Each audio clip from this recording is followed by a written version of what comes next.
나우 제주컬처 지난 시간 제주 출신 고학찬 사장을 만나기 위해 대한민국 예술의 중심 서울 예술의 전당을 찾아왔습니다. 올해 30주년을 맞은 이곳은 공연 영상화 사업, 사곤 스크린 등으로 고급 예술의 벽을 무너뜨리고 대중의 관심과 참여를 이끌어내기 위해 새롭고 다양한 시도를 이어오고 있는데요. 지난 시간에 이어 오늘도 고학찬 사장과 예술의 전당에서 함께합니다. 전시와 더불어 제주에서 키운 감수성을 바탕으로 개척해온 인생 이야기, 그리고 고학찬 사장의 예술에 대한 순수한 열정까지 함께 만나볼까요?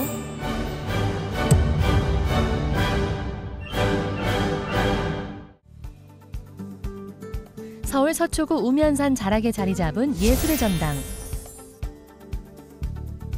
이곳은 대한민국에서 가장 큰 규모를 자랑하는 종합예술시설로 30주년을 맞이한 지금까지 전시, 클래식, 뮤지컬, 오페라, 연극 등 다양한 문화예술 행사가 1년 내내 펼쳐지는 곳입니다.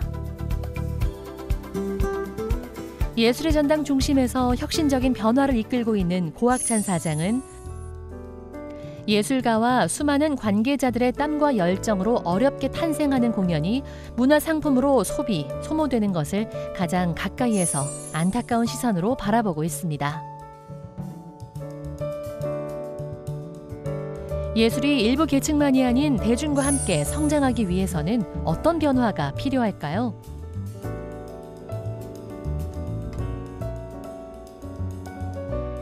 뉴욕의 뮤지컬 한 레퍼토리가 20년 합니다. 한 극장에서.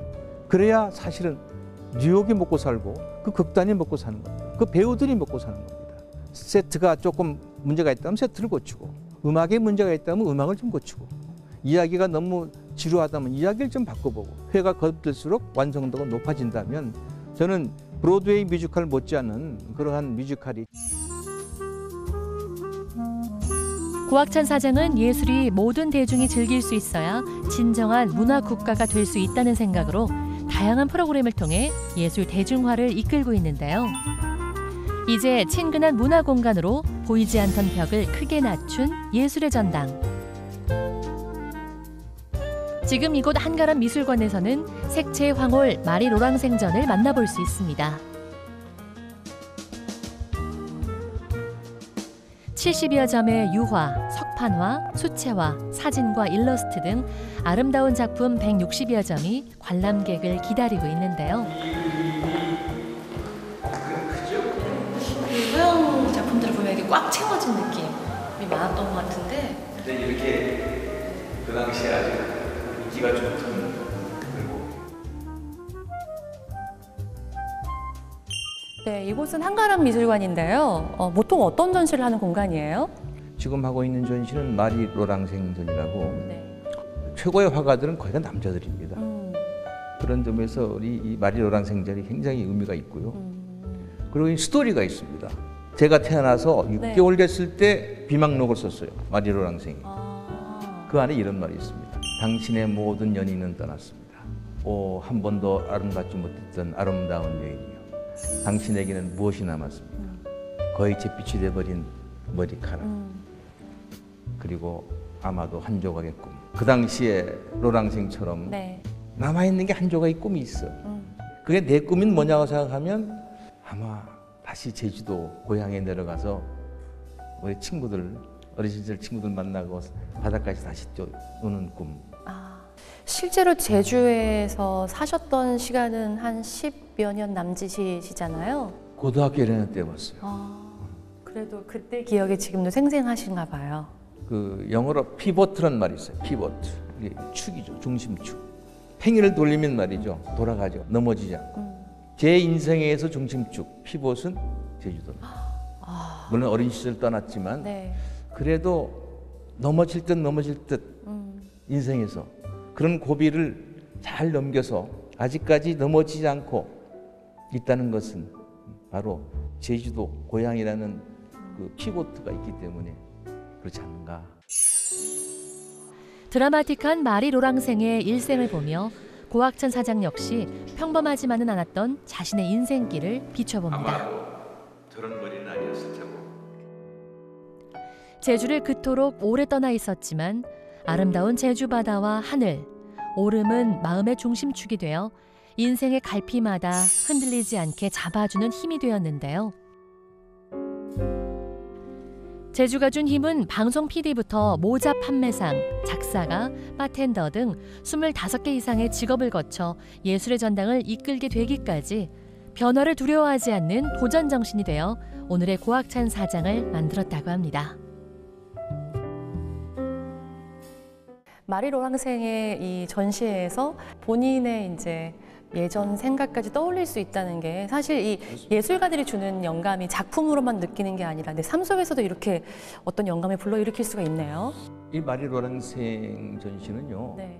그 스토리가 네. 있습니다. 마리 로랑생의 연인이 기욤 아폴리네르라는 시인이었습니다. 유명한 시인인데요. 그래서 사랑하다가 헤어졌죠. 미라보 다리 위에서 쓴 시가 있습니다. 미라보 다리 밑에 세느강은 흐르고 우리의 사랑도 흐르네. 그러니까 여기 와서 이렇게 이 그림을 네. 감상하면은 마리 로랑생과 기욤 아폴리네르의 네. 그 모습이 보여요. 이 작품에 그녀의 삶도 함께 녹아 있기 때문에 그렇군요. 옛날 얘기하니까 눈물이 자꾸 나요. 나이가 들면은 과학적으로 그렇대. 이 여성 호르몬이 아, 네네. 여자들은 남성화되고.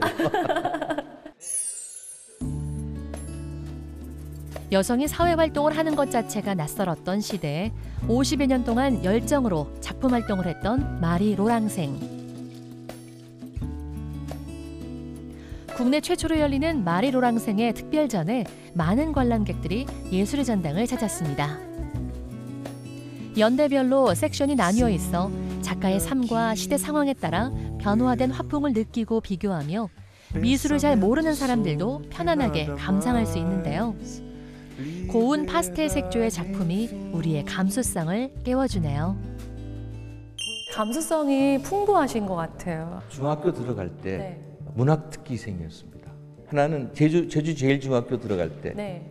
문학 특기생도 되고 음악 특기생도 됐어요. 두 가지를 다 하신 네. 거예요? 그게 가능한가요? 시험 보고서 된 거죠. 뭐 내가 무슨 때 있었으니까. 제가 음악 특기생은 왜 된 줄 아세요? 그때 이제 북국민 학교가 네. 있었어요. 네네. 꼭 초등학교 됐죠. 네네. 용두암 바위 이런 데 가서 네. 뭘 가르치겠어요? 노래만 하는 거예요. 하루 종일. 선생님이 엄마가 섬그늘에 하면 애들이 엄마가 섬그늘에 와. 하루 종일 노래를 부르다가 시간 되면 집에 가는 거예요. 그 덕분에 제가 네. 음악 특기생이 된 거예요. 제주를 정말 잊으실 수가 없겠어요. 그렇습니다. 그 시를 쓰고 저한테 서예 가르쳐준 서예도 아니죠. 습자 네. 가르쳐주신 선생님 지금도 살아계세요. 지금도 제가 서울에서 뭐 잘못되면 네. 네. 선생님 전화로 야단쳐요. 지금도 선생님이세요. 유년 시절 제주에서 키운 풍부한 감수성과 재능을 바탕으로 끝없이 새로운 길을 개척해온 고학찬 사장. 그렇게 쌓아온 다양한 경험은 콘서트, 강연 등으로 대중 앞에서 설 수 있는 자산이 되었는데요. 그는 예술의 전당의 사장이 된 지금도 현실에 안주하지 않으며 예술에 대한 순수한 열정과 끝없는 노력으로 대한민국의 문화를 예술로 물들이고 있습니다. 고향을 떠나신 지 오래되셨지만 피봇이라고 말씀하셨는데 그럴 수밖에 없겠다는 생각이 드네요. 아직도 제 팽이는 네. 쓰러지지 않고 있으니까 와. 그게 제주도 덕분이. 아니 실은 저희 준비된 질문에 굉장히 그 마리 로랑생이 드라마틱한 삶을 살았다. 대표님의 삶도 그러지 않았냐는 질문이 사실 있긴 있었거든요. 되게 사람들이 그렇잖아요. 한 가지 직업을 가지고 삽니다. 네. 그림 그리는 사람은 그림 그리는 사람으로 그렇죠? 죽고 네. 노래하는 사람 노래하는 사람으로 죽고 그러지 않습니까? 저는 제가 가졌던 직업이 25가지더라고요. 알루미늄 공장에 용광로에서 일을 해본 적도 있고요. 미국에 가서는 바텐더도 해봤습니다. 이 그림도 그렇고 영화도 그렇고 네. 방송도 그렇습니다. 네. 프레임의 예술이라고 그래요. 프레임. 인생이 넓잖아요. 네. 그 인생을 어디서 보느냐 합니다. 그래서 바텐더는 비하인드 바에서 세상을 봅니다. 전혀 다른 세상. 새들은 어디서 보나요? 하늘에서 공중에서 보죠. 세상. 그렇죠. 네? 네. 그걸 bird's eye view라고. bird's eye view. 그죠? 똑같은 세상인데 하늘에서 보는 세상과 땅을 기어다니는 벌레가 보는 세상은 전혀 틀린 세상이에요. 예술가가 세상을 어디서 봤느냐? 미라보 다리 위에서 봤느냐, 미라보 다리 밑에서 올려봤느냐, 그림의 차이가 있습니다. 다양한 앵글로 살아봤어요. 세상을 봤기 때문에 다른 사람보다 좀 다양하다고 할까요? 그게 자이든 아니든 어찌됐건 습작도 하셨고 뭐 바다에서 노래도 부르시면서 그런 시간을 보내시면서 힘든 점도 있었지만 어찌됐건 나의 이제 자양분이 되어준 거잖아요. 살아온 모든 것들이, 모든 경험, 모든 기억들이 다 재산이에요. 버릴 게 없습니다. 버릴 게 없어요. 그게 고통스러웠든 그렇지 않든 간에. 미국 가서 첫날 바 뒤에 딱 섰는데요. 미국 사람들은 이제 밥 먹기 전에 칵테일 주문을 하잖아요. 하나도 생각이 안 나요. 난리가 나서 왜 술이 안 나오냐고. 근데 저를 도와준 사람이 누군지 아세요? 그때 내가 그렇게 경멸하던 알코올 중독자들이었어요. 야야 저거하고 저거 섞어라. 저거 섞어라. 매니저가 오더니 야 너 잘한다. 내일부터 나와라. 취직이 됐습니다. 그 다음부터는 저는 사람을 가리지 않습니다. 예술의 전당 안쪽에 위치한 대한민국 유일의 서예박물관. 얼마 전 이곳에서는 20세기 서화미술 거장을 소개하는 첫 번째 전시로 김종영 붓으로 조각하다전이 열렸습니다. 추상 조각의 표시라고. 고학찬 사장이 서예박물관을 리노베이션한 뒤로 이곳에서는 규모 있는 시각예술 분야 기획전이 꾸준히 열리고 있는데요. 문화예술의 대중화를 위해서 문턱을 낮추기 위해서 많은 노력을 해오셨잖아요. 그 중에 하나가 또 이 서예박물관의 리노베이션이 아닌가 하는 생각이 들어요. 제가 말하는 대중화라는 거는 많은 사람들이, 네.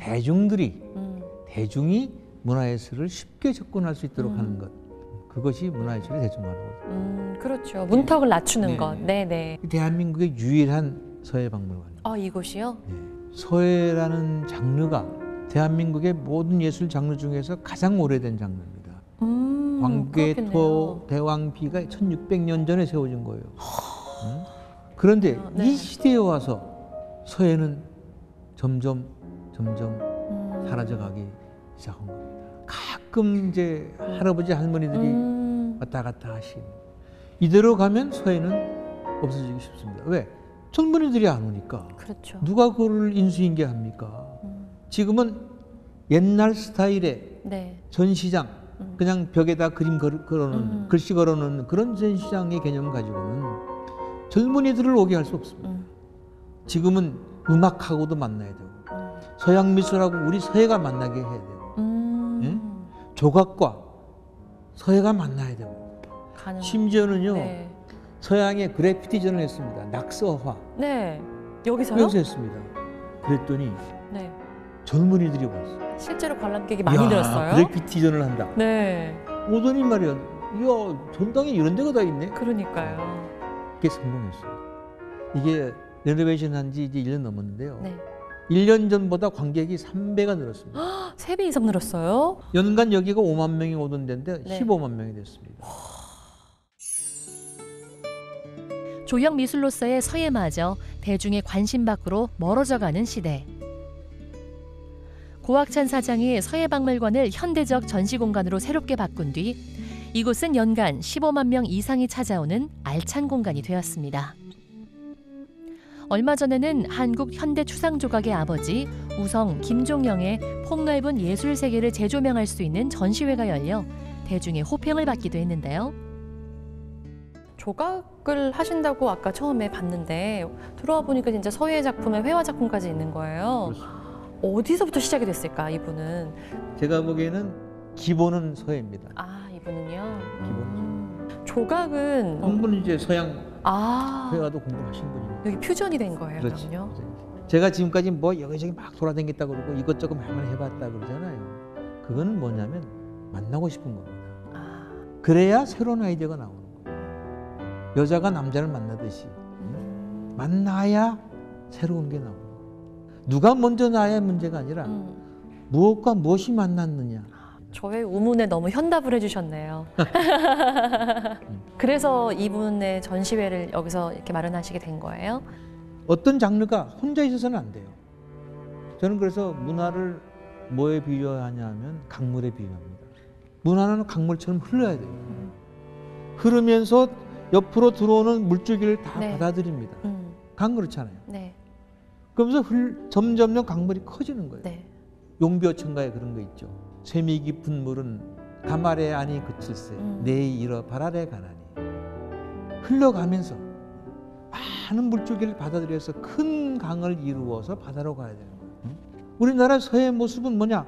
꽉 막아가지고 이건 우리는 이것만 해야 돼. 본래 모습은 모습대로 일치하는 노력을 하면서도 끊임없이 새로운 조류를, 새로운 물줄기를 안고 가야 되는 거예요. 예술의 전당에서 우성 김종현전을 20세기 서화미술거장 시리즈전의 첫 번째로 준비한 것은 우성 김종영이 동서양의 예술 융합 방향을 제시했기 때문인데요. 그것은 대중을 위한 고급 문화 대중화를 꾸준히 시도하고 있는 고학찬 사장이 바라는 방향이기도 합니다.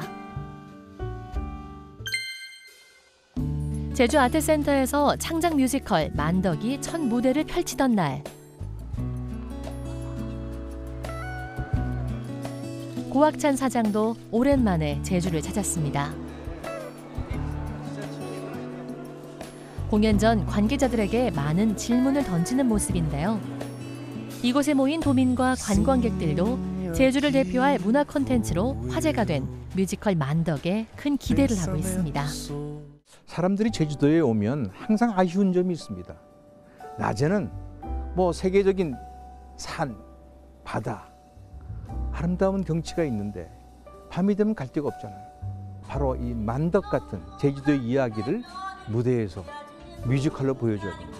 저는 참 좋은 기획이라고 생각하고 오늘 제가 이걸 보고 서울의 예술의 전당에서 공연도 하고 그리고 이거를 사건 스크린이라는 저희 영상화 사업의 일환으로 이걸 영화로 찍어가지고 전 세계에 알려줄 생각입니다. 그래서 제가 왔습니다. 조선시대의 나눔을 실천한 제주의 대표적 인물 김만덕의 삶을 조명한 제주시 창작 뮤지컬 만덕은 제주의 자연과 문화, 정서를 무대 위에 재현해냈는데요.